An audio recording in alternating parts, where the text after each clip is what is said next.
comedians meet a... You got it! If I work here, shut up!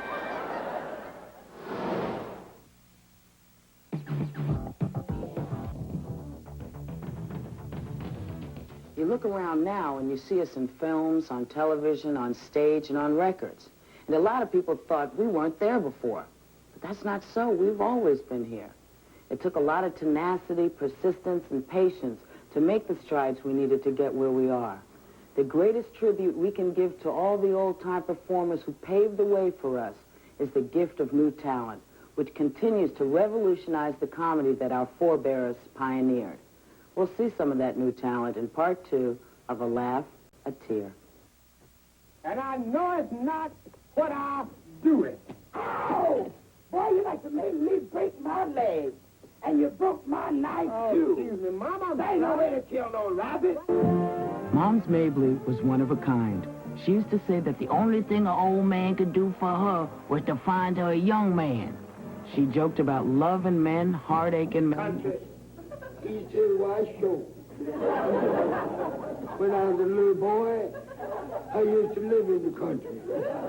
And when you was a little boy, everybody lived in the country. Mom's Mabley is driving along in the car with her husband, and her husband sitting there, and Mom's Mabley says, "Look behind me, see if you see any traffic."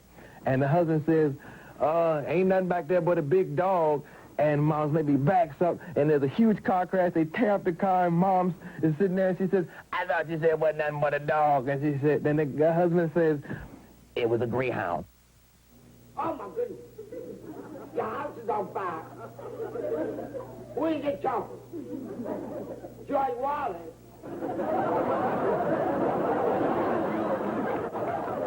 George Wallace from Montgomery, Alabama. Well, you stay right in that house. Her comedy was not negative comedy. It did not put down women. It did not put down her people.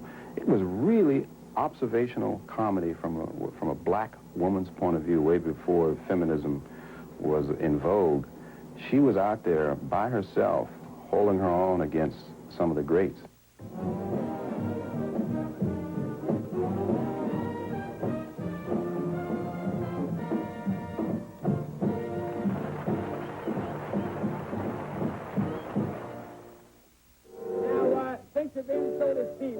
Out in front of all these folks, I think you better let me have my old full red coat. Oh, I said, gimme, man. Man, I said, gimme my coat. That's what I want. There were other classic comics before Moms, including masters of slapstick, pantomime, comic duos, and of course the early black comic stars of radio, film, and TV. Burt Williams, Dusty Fletcher, Pigmeat Markham, Eddie Rochester Anderson, and Amos and Andy. They were the leaders of the pack from vaudeville to the big screen. Amos and Andy were characters of controversy in their own time as well as ours. But historically speaking, Amos and Andy was the first and only TV sitcom featuring an all-black cast until Sanford and Son hit the airwaves in 1971. My father would tell my grandmother and tell all of us, Amos and Andy is racist. It was, white men doing black characterizations that we all know the history of Amos and Andy. But one time I was over at my grandmother's house, and she had Amos and Andy on TV, and she said, "I know, baby, but don't tell your father." It's funny. So when I think about it, I think about that, and I know she wasn't the only one watching it, but, okay. See, you know what the problem was? The problem with Stepin Fetchit and Amos and Andy, it was that white Americans and people all over the world learned about black people from those images. That's the only thing that they were taught, and they weren't realistic. They weren't real images, and there was no variety. Amos and Andy, I think that some of their stories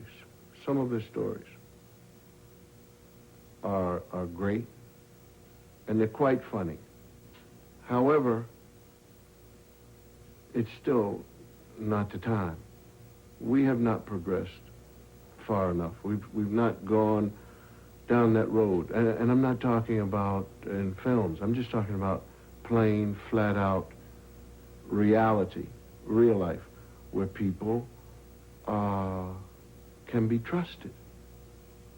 And until that time comes, I just as soon not see Amos and Andy on the air, except maybe on BET or something where they could hand out, little manuals for people to understand.